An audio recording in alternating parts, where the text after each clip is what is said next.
ATS की पूछताछ में सीमा ने कितने सवालों के जवाब दिए और कितने सवालों पर बगलें झांकती नजर आई। सीमा का पाकिस्तान कनेक्शन और पाकिस्तान में भाई से लेकर के चाचा तक क्या पता चला। सीमा ने पाकिस्तानी मोबाइल फोन और मोबाइल सिम आखिरकार क्यों नष्ट किया। सीमा को लेकर के नेपाल इमिग्रेशन डिपार्टमेंट से यूपी एटीएस जांच में क्या पूछने वाली है। क्या शारजा तक भी जांच की जद जाने वाली है। क्या बिहार के सीतामढ़ी से भारत में एंट्री ली है सीमा ने। आगे आने वाले वक्त में सीमा जेल जाएगी या पाकिस्तान डिपोर्ट किया जाएगा। क्या कहता है संविधान, क्या कहता है कानून, और यूपी एटीएस ने किस तरह से शिकंजा कसा है। बिग ब्रेकिंग से मैं करता हूं शुरुआत। बहुत बड़ी खबर, एक बार फिर से अरेस्ट हो सकती है पाकिस्तानी सीमा हैदर। आईबी के रेड फ्लैग के बाद यूपी एटीएस एक्टिव हो गई है। पाकिस्तानी सिम को सीमा हैदर ने तोड़ा, वहां से डेटा भी डिलीट किया। शुरुआती तौर पर जांच में यह सामने आया है सीमा ने शारजा और काठमांडू में भी सिम खरीदे हैं। किसी अनजान शख्स के हॉटस्पॉट से सचिन को कॉल करती थी, यानी अपने फोन से सचिन को कॉल नहीं करती थी सीमा हैदर, और किसी अनजान शख्स के हॉटस्पॉट से कॉल किया करती थी पाकिस्तान में बैठकर।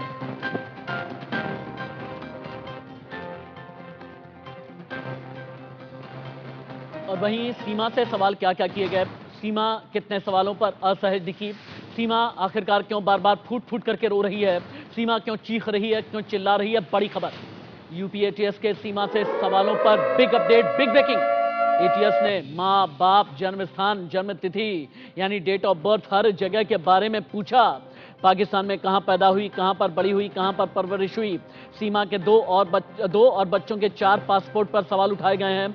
पाकिस्तानी आईडी कार्ड में जन्म तिथि 2002 क्यों है, यह सीमा से पूछा गया। एटीएस ने पूछा, डॉक्यूमेंट्स में उम्र 21 है, लेकिन असल में तुम्हारी उम्र कितनी है यह तुम बताओ, और अपनी असलियत कहां कहां छिपाई है यह भी बताओ।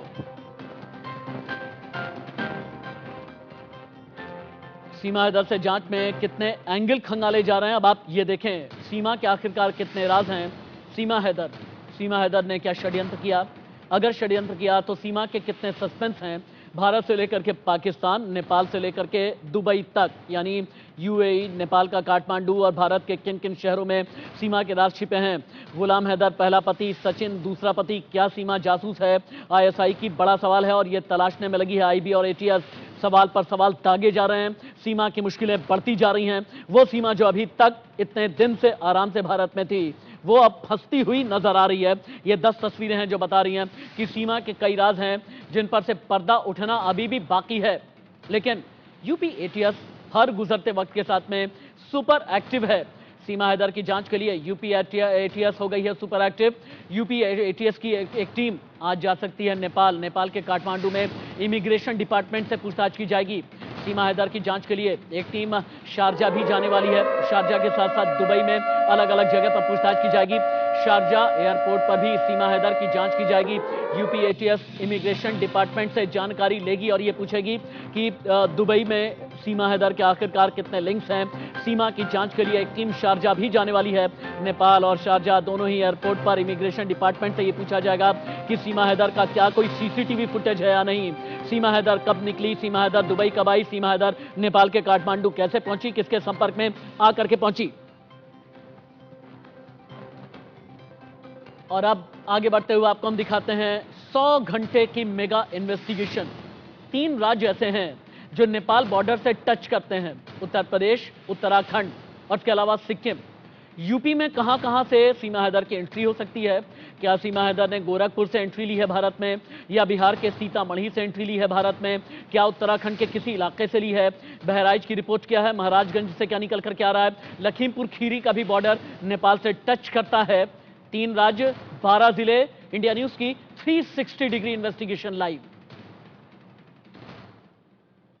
सीमा लगातार अपने बयान बदल रही है और साथ ही मीडिया और तमाम जो पुलिस की बात कहे तो उनके जो बयानों पर बदलाव से आते जा रहे हैं। तो ऐसे में सीमा हैदर कहीं ना कहीं खुद के मकड़ जाल में फंसती हुई नजर आ रही है। उसका नाम सीमा है, तो उनका ये कहना है कि मुस्लिम समाज में नाम सीमा नहीं होता है, तो उनका ये कहना है कि वो वहाँ की भी पहचान कहीं ना कहीं छुपा रही है। ये भी एक एंगल इसमें निकलकर सामने और ये यहाँ के समाज के लोगों का ये कहना है। सबसे पहले उन्होंने यही बोला, सीमा हैदर छिपती हुई नजर आ रही है, क्योंकि जब मीडिया के सवाल तमाम खड़े होते हैं, जब कुछ शब्द ऐसे होते हैं, जब कहे तो कुछ चीजें निकल कर आ रही हैं सीमा हैदर को लेकर, जो कहीं ना कहीं सीमा हैदर द्वारा जो दिए गए बयान पर कहीं ना कहीं सवाल खड़े होते हैं। लगातार आवाज उठाई जा रही है कि इसे वापस भेजा जाए। इतना ही नहीं बल्कि पाकिस्तान से एक आवाज उठ रही है किसी सूरत में इसे भेजा जाए, बल्कि धमकी आने लगी है कि सीमा हैदर को पाकिस्तान नहीं भेजा गया तो कई सारे हमले हो सकते हैं। सीमा हैदर की चर्चाएं हैं वो देश में ही नहीं विदेशों में भी की जा रही है, क्योंकि पबजी पर प्यार हुआ था, उसके बाद भारत पहुंची थी और तकरीबन 2 महीने तक अवैध रूप से रबूपुरा में रही थी। इस्लाम से जुड़े लोग जिनका मत है कि सीमा हैदर जरूर पाकिस्तान से आई हैं, लेकिन अगर उन्होंने मोहब्बत की है तो उन्हें हिंदुस्तान में रहने दिया जाए, और अगर वो जासूस हैं तो उन्हें कानून के हिसाब से दंड दिया जाए। जांच है वो बढ़ती हुई जा रही। अभी लगभग 1 घंटे से ज्यादा 2 थानों की पुलिस ने सीमा और सचिन से पूछताछ की है। दस्तावेजों की भी जांच की गई, आखिर सीमा किस माध्यम से भारत पहुंची थी। लगातार 8 घंटे की पूछताछ की, जिसके बाद सीमा को रबूपुरा स्थित उसके घर छोड़ दिया। वहीं सचिन को जो एटीएस अपने साथ आई और पूरी रात भर यही मौजूद थी, और ये इसी बिल्डिंग में देखिए जो सीमा है उससे पूछताछ की जा रही है। लेकिन अभी ऐसा है कि तमाम जो एजेंसियां हैं वो जांच कर रही हैं। अगर जांच के बाद ही निकल आएगा कि आखिर सीमा हैदर का क्या होगा। यही घर है, आप देख सकते हैं कि यही घर है और यहीं पर जो लोग हैं वो मौजूद हैं। लगातार जिस तरीके से सीमा अपना बयान बदल रही है, बार बार एटीएस के सवालों पे अपना बयान बदल रही है कि इस तरह में नेपाल से भारत है, जिसको लेकर अब एटीएस गहरी तरीके से जांच कर रहा है और ये जानने की कोशिश कर रहा है कि सच में सीमा कोई आईएसआई एजेंट तो नहीं है। क्या सीमा वाकई में आईएसआई एजेंट है? क्या सीमा ने भारत के खिलाफ कोई षड्यंत्र किया है? क्या सीमा को जेल जाना चाहिए? चार्जशीट फाइल करने से पहले सीमा के खिलाफ और कितनी धाराएं लगने वाली हैं? सीमा नोएडा, ग्रेटर नोएडा में पहुंचने का सीमा का रूट क्या था?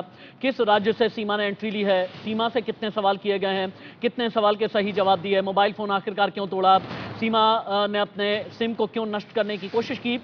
Super investigation live. Abhishek Singh UP की राजधानी लखनऊ से live, Sushil Kumar Gorakhpur Indo Nepal border से लाइव, अजय मिश्रा लखीमपुर भारत नेपाल बॉर्डर से लाइव, महेंद्र माही नोएडा से लाइव, रजत कुमार ग्रेटर नोएडा से रिपोर्टिंग कर रहे हैं, संजय मिश्रा बहराइच से रिपोर्ट कर रहे हैं, प्रवीण कुमार भी मेरे साथ में उत्तराखंड से लाइव हैं।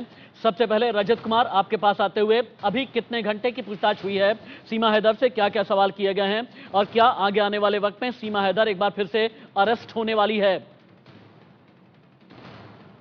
देखिए बिल्कुल राशिद, जिस तरीके से सीमा लगातार सवालों को घुमा रही है, जब एटीएस पूछताछ करती है तो रोने लगती है। निश्चित तौर पर सीमा जब एटीएस सवाल आप जितने भी रिपोर्टर हैं सब स्टैंड बाय बिल्कुल रहेंगे, क्योंकि आप सभी लाइव हैं। ये इंडिया न्यूज की मेगा इन्वेस्टिगेशन है, 3 राज्य और 12 जिले में। जितने भी रिपोर्टर हैं आप सभी लाइव हैं। ठीक है रजत, अपनी बात आगे बढ़ाइए। देखिए राशिद, कल भी पुलिस ने पूछताछ की, एटीएस ने पूछताछ की, परसों भी की है, और साथ ही इस बार जो पूछताछ है तो जो सीमा के 2 बड़े बेटे हैं उनसे भी पूछताछ की गई है, और जो सचिन के पिता नेतपाल उनसे पूछताछ की है। लेकिन अभी तक एटीएस के कहे तो सवाल जो थे सीमा ने उनका सही जवाब नहीं दिया। तो एक मिनट रुक जाइए आप। सीमा ने अभी तक एटीएस के सवालों का सही जवाब नहीं दिया। एक बार गोरखपुर भी चलते हैं। गोरखपुर में भारत नेपाल बॉर्डर गोरखपुर से कितना दूर है सुशील कुमार? और ये बताएं आप कि अगर कोई काठमांडू नेपाल के रास्ते भारत आने की कोशिश करता है, कितनी ज्यादा संभावनाएं हैं कि गोरखपुर से ये एंट्री ले? उसके बाद फिर गोरखपुर से लेकर के नोएडा, ग्रेटर नोएडा का रूट क्या है? आपकी इन्वेस्टिगेशन क्या कहती है सुशील? बिल्कुल राशिद जी, अगर गोरखपुर इंडो नेपाल बॉर्डर की बात करें तो खुली सीमा होने के नाते बड़े आराम से कोई भी नेपाल के रास्ते भारत में एंट्री करता है, और ये पहले तमाम चीजें जो सामने भी आई हैं। लेकिन अभी जब सीमा हैदर के आने के बाद से जो नेपाल बॉर्डर पे चौकसी बढ़ाई गई है। जी बिल्कुल, जो है आप नेपाल से होते हुए सोनौली जो बॉर्डर है उससे होते हुए हम महाराजगंज से भी रास्ते आ सकते हैं, और फिर कैंपियरगंज के रास्ते भी होते हुए जो है कालेसर होते हुए सहजनवा और लखनऊ से लगाए तमाम अलग अलग जगहों पर जा सकते हैं, अलग अलग जिलों में जा सकते हैं। क्योंकि नेपाल बॉर्डर में एंट्री करने के बाद कई रास्ते हैं। आपने ये बताया महाराजगंज, गोरखपुर, सहजनवा, फिर लखनऊ होते हुए नोएडा, ग्रेटर नोएडा, क्या ये संभव है? अभिषेक सिंह, क्या ये संभव है कि लखनऊ में भी सीमा बिल्कुल हैदर राशिद, सीमा जो हैदर का क्या जानकारी मिल लखनऊ रही में भी है, कोई वो हैंडलर है? बहुत क्या चौंकाने लखनऊ वाली में है। भी षड्यंत्र का कोई बिहार सूत्रधार के- है? लखनऊ की आपकी इन्वेस्टिगेशन क्या कहती है अभिषेक सिंह? बिल्कुल राशिद, जो जानकारी मिल रही है वो ये है, जो चौंकाने वाली है, कि बिहार के सीतामढ़ी से सीमा हैदर, सूत्रों के हवाले से जानकारी मिल रही है कि भारत में की सीमा में दाखिल हुई थी। एटीएस को ये जानकारी मिली है। साथ ही साथ और भी कई सारे दस्तावेज चौंकाने वाले हाथ लगे हैं। एक एफिडेविट हाथ लगा है जिसमें बाकायदा लिखा हुआ है कि सीमा हैदर का परिवार लालची था, वो उन्हें किसी आवारा लड़के से शादी करने पर मजबूर कर रहा था, इसीलिए वो गुलाम हैदर के साथ भागी और उन्होंने भागकर विवाह किया, यानी शादी निकाह पड़ा।